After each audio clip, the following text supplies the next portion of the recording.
Hola, buenos días, buenas tardes, buenas noches, ¿cómo están? Como verán, parezco sacado de boxes de las carreras de Fórmula 1.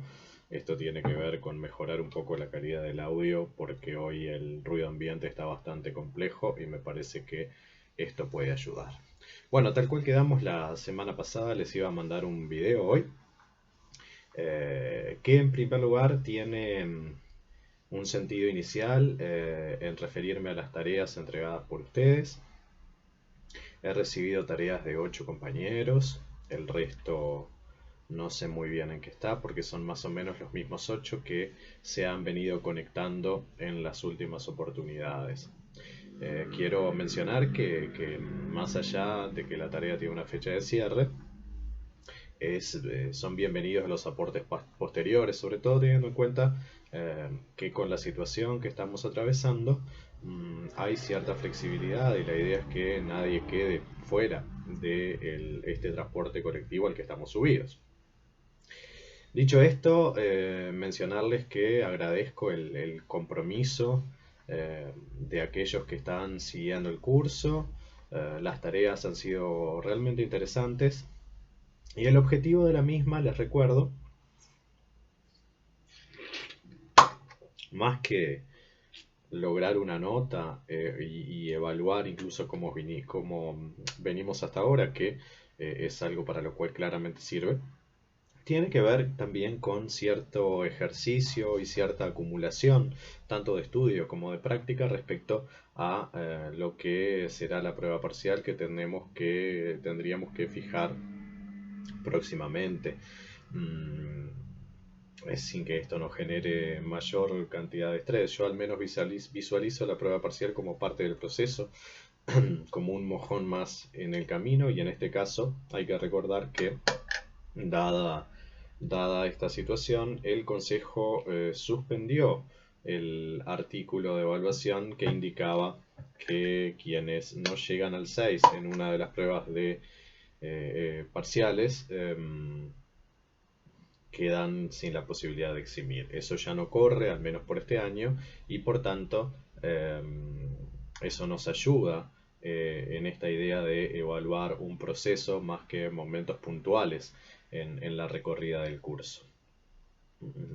En este sentido, creo que el proceso que se viene realizando, a ver cómo decirlo de una manera que no sea exagerada, eh, yo no diría que supera mis expectativas, pero sí parece estar siendo más sólido de lo que a priori, en primera instancia, cuando se largó todo esto, uno podía prever. Lo cual me alegra mucho y en ese sentido les agradezco que me ayuden a corroborar este dato y que aporten todas las dudas y comentarios posibles que puedan.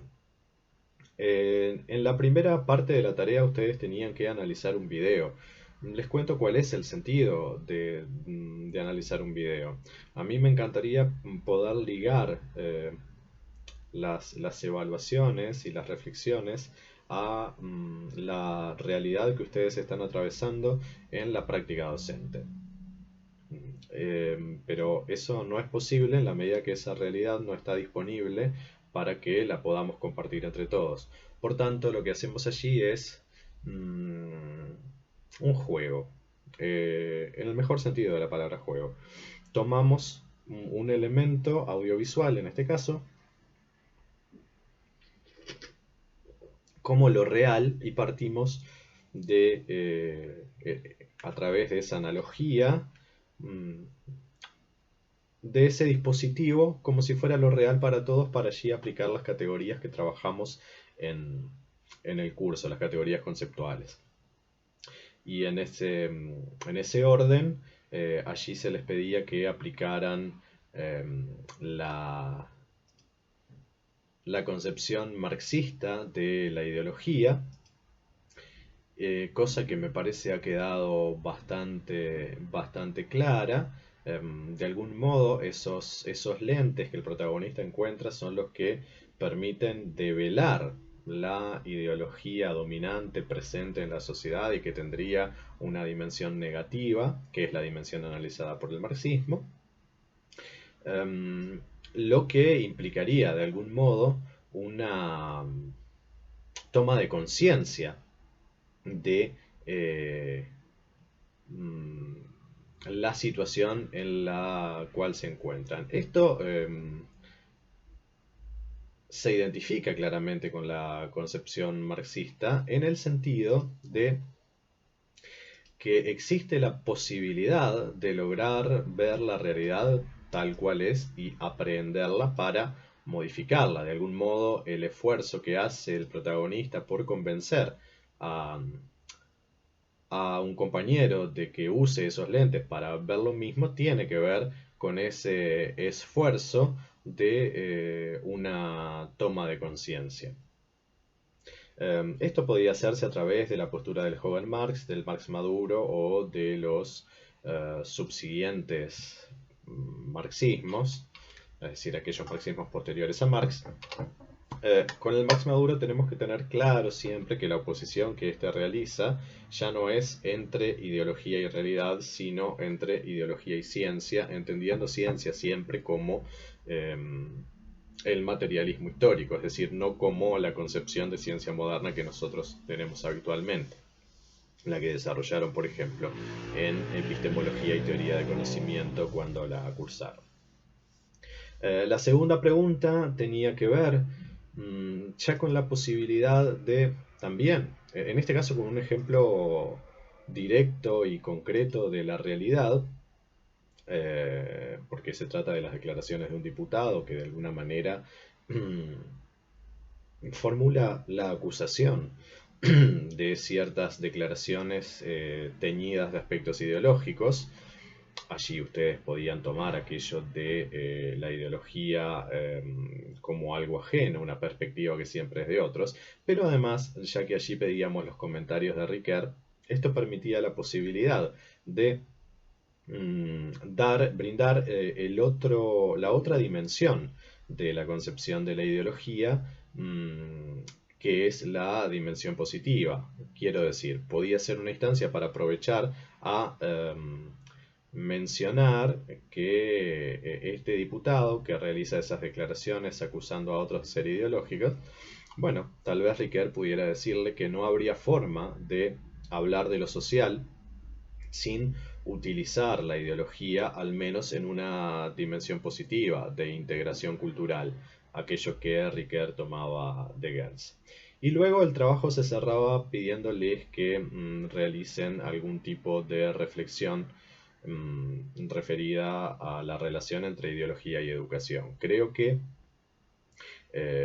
lo importante en este sentido, es decir, más que lo importante, lo imprescindible en el curso de filosofía de la educación que estamos llevando adelante, que tiene como objeto reflexionar sobre la educación y el horizonte que nos planteamos está ligado al para qué de la educación. Me parece que es imprescindible tomar en cuenta que ese para qué, que siempre va a ser una teoría, es siempre ideológico en la dimensión positiva indicada por Ricoeur. Es decir, cualquier política pública, en este caso educativa, que se lleve adelante, siempre se desarrolla desde un marco ideológico determinado. No hay nada que podamos decir al respecto que no sea desde un encuadre ideológico, es decir, desde la posición cultural desde la cual nosotros miramos el mundo. Claro que siempre existe la posibilidad que esa dimensión positiva cambie, varíe, se pervierta y pase a ser deformadora, destructiva o patológica. Ahora bien, para poder dar cuenta de ello, uno tendría que lograr una toma de conciencia y además la posibilidad de poder, la posibilidad de poder está muy mal dicho, la posibilidad de fundamentar, de dar razones respecto a por qué creemos que cierta ideología tiene una dimensión de esas características, es decir, patológica, destructiva o negativa. No estaba previsto en esta tarea, pero creo que lo mismo sucede respecto al concepto de utopía. No tanto tal vez en el sentido de que la utopía siempre nos atraviese en las cuestiones ligadas a la educación como sucede en la ideología, sino tal vez a partir de un deber ser, es decir, desde el lado del deseo, de la esperanza y del lado del sería bueno que la utopía atravesara la educación.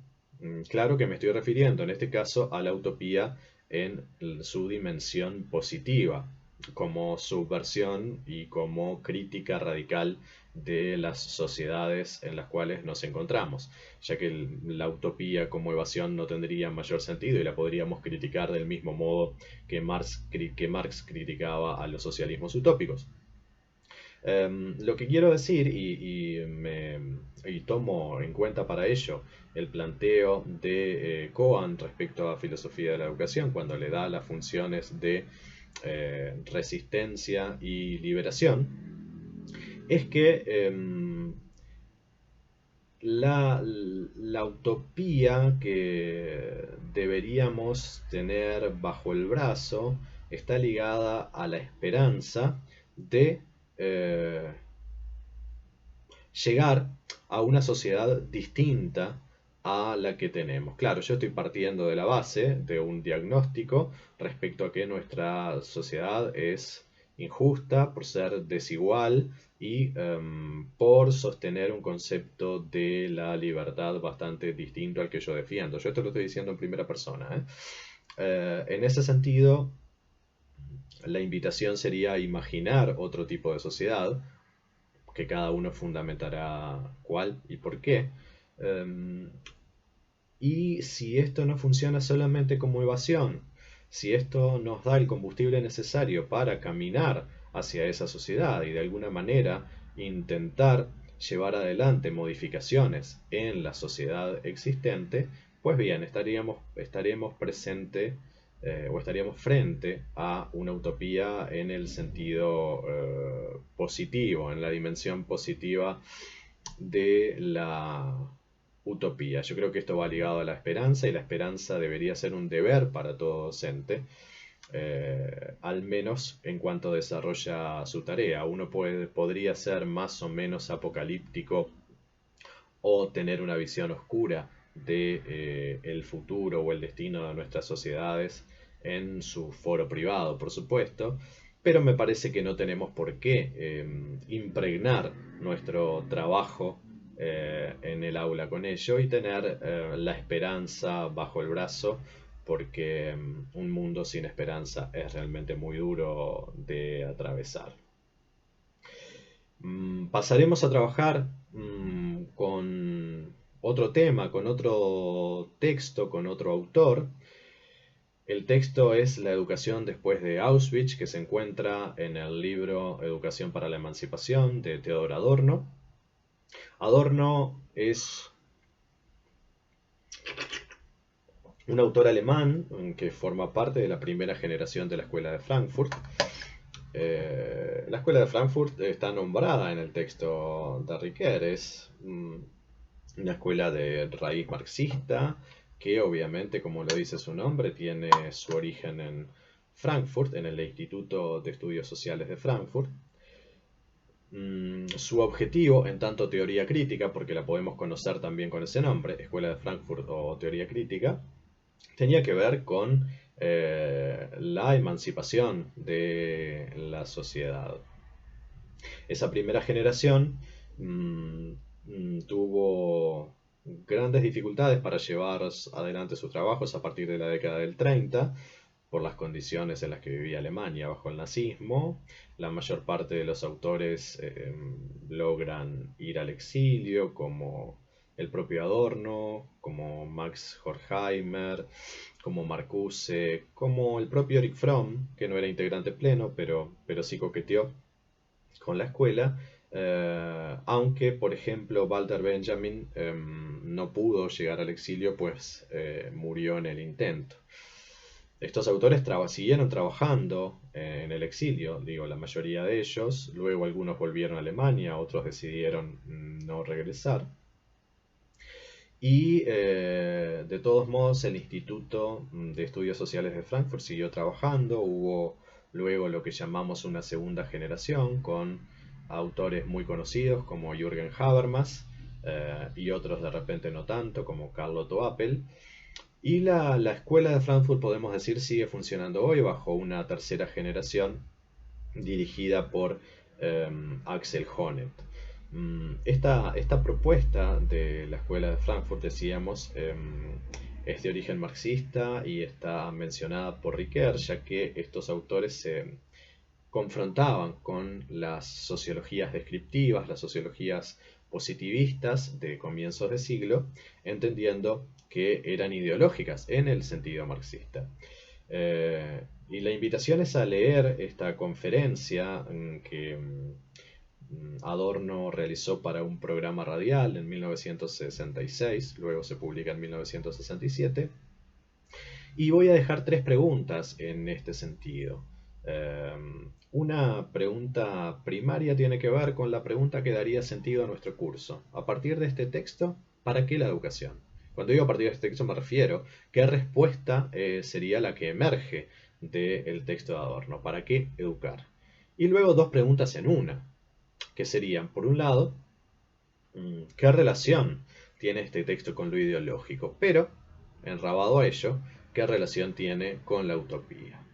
Espero entonces sus comentarios, espero alguna respuesta primaria en los foros a esta pregunta, en la tarea de discusión, y les comento que estaré subiendo las devoluciones de las tareas en el correr del día. Les mando un cordial saludo, nos vemos la semana próxima y a cuidarse.